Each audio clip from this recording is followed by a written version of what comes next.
Eu saúdo a todos com a paz do Senhor Jesus. Sejam bem-vindos a mais uma de nossas aulas. Durante essa semana, algumas pessoas me interrogaram e me formularam a mesma pergunta. Pastor, qual a responsabilidade da igreja mediante ao cenário do nosso país hoje? O que a igreja pode e deve fazer para mudar isso? E me pediram então para que gravasse um vídeo, uma aula falando a respeito disso.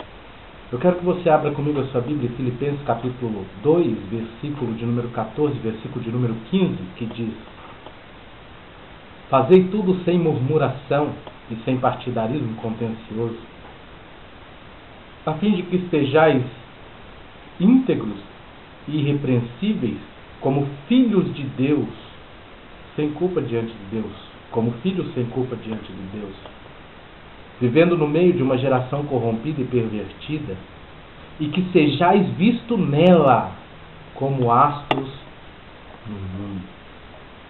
Então aqui está a responsabilidade interna e externa dos cristãos. Qual a responsabilidade interna?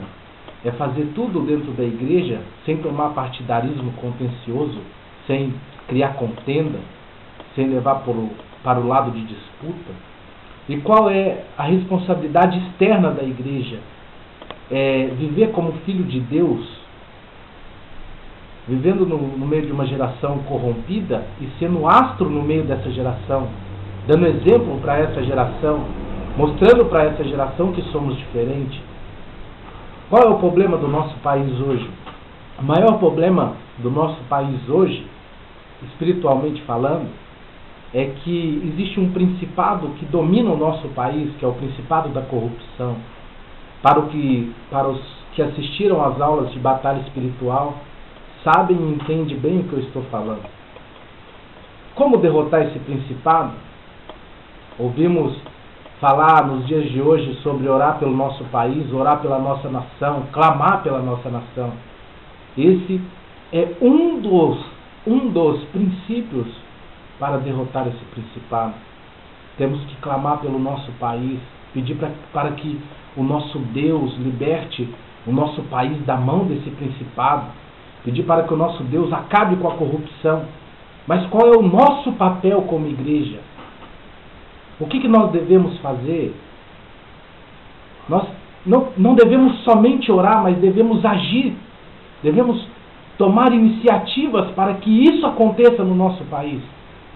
Deus quer levantar uma geração de pessoas que sejam instrumentos na mão dele para que o nosso país seja liberto desse principado, dessa corrupção.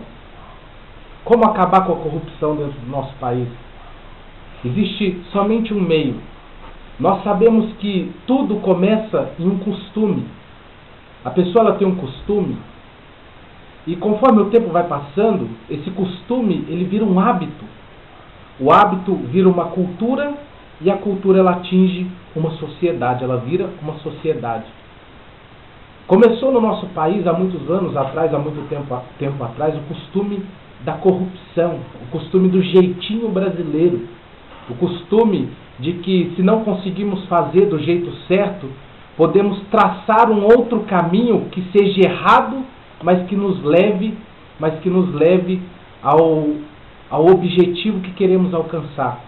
Isso começou como um costume, virou um hábito dos brasileiros, virou uma cultura brasileira, e hoje a maioria da nossa sociedade pratica isso.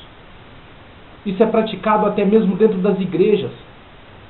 E eu vou te provar para você isso. É pastores que se vendem a vereadores ou a prefeitos em troca de uma laje para a sua igreja. Eles vendem o seu voto e vendem o voto de toda a sua igreja. É pessoas que se corrompem sonegando imposto. Tudo isso são meios de corrupção. E como a igreja vai falar de corrupção, sendo que a própria igreja está vivendo uma corrupção do evangelho? Os valores do evangelho, hoje em dia, na grande maioria das igrejas, são atribuídos à vida financeira, a valores financeiros. Não que seja errado um cristão ser próspero, mas é errado ensinar prosperidade como aprovação divina. Como mudar essa situação? É necessário mudar primeiro, dentro da nossa igreja, dentro da nossa casa, dentro do nosso lar. Os nossos costumes têm que ser diferentes. Porque quando nós mudarmos os nossos costumes, o hábito da nossa família, o nosso hábito vai ser diferente. Isso vai atingir a cultura do nosso bairro, da nossa cidade, da nossa igreja. E isso vai começar a atingir toda uma sociedade. A igreja, hoje, no país, o cristianismo, mais de 88% da população brasileira se diz cristão. 28% se diz protestante ou evangélico. Se esses 28% mudarem os seus costumes e os seus hábitos, pararem de andar no jeitinho brasileiro, pararem de criar caminhos, criar estratégias para alcançar o objetivo, mesmo que seja errado, eu vou fazer isso porque eu vou alcançar o que eu quero. Dentro das nossas igrejas está cheio de pessoas que vivem na mentira, cheio de caloteiros. Está cheio de pessoas que sobem nos púlpitos, que traz uma palavra para o povo e a sua vida não tem nada daquilo que ele pregou. Somente quando nós mudarmos isso em nós, em nossas casas, em nossas igrejas, que nós vamos conseguir começar a mudar o nosso país. Nós temos que ser astros mediante uma sociedade corrompida. Nós não devemos nos envolver com corrupção. A igreja não foi chamada para isso. A igreja foi chamada para ser diferente. E como eu vou mudar esse costume? Primeiro passo, eu tenho que aprender. Porque quando eu aprendo, eu sou cobrado pelo que eu sei. E eu tenho um temor de fazer errado porque eu sei o que é errado. Então, para você que é pastor, para você que tem igreja, para você que é dono de igreja, me desculpa, meu amigo, me desculpa. Mas eu tenho que falar a verdade para você. Você tem que investir nos estudos dentro da sua igreja. Você tem que ensinar o seu povo o que é certo. Pare um pouquinho de pregar esse evangelho egoísta que só traz benefício próprio para você, que engana o povo, e pregue a verdade.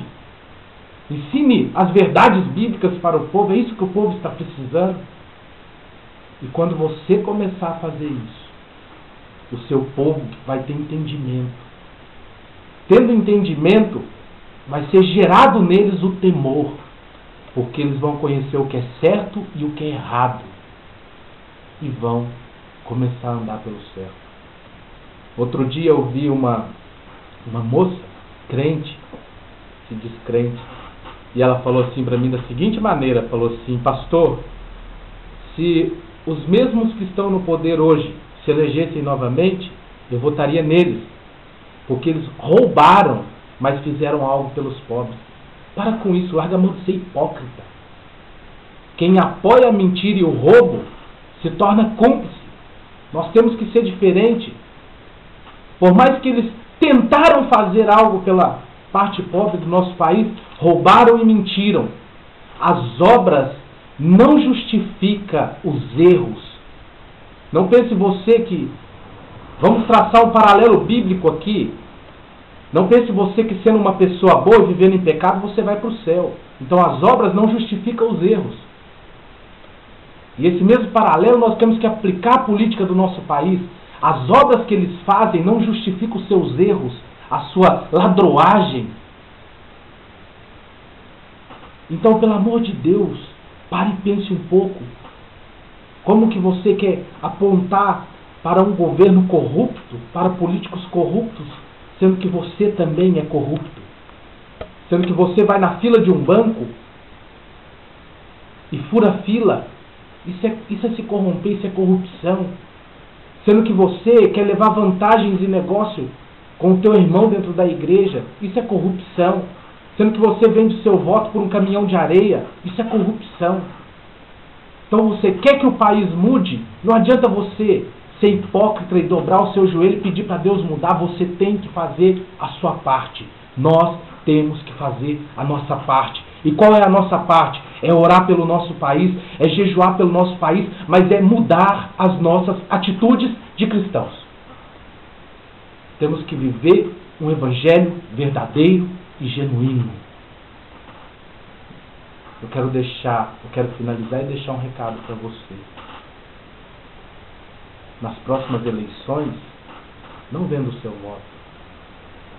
Nas próximas eleições, não vá pelo conselho dos outros.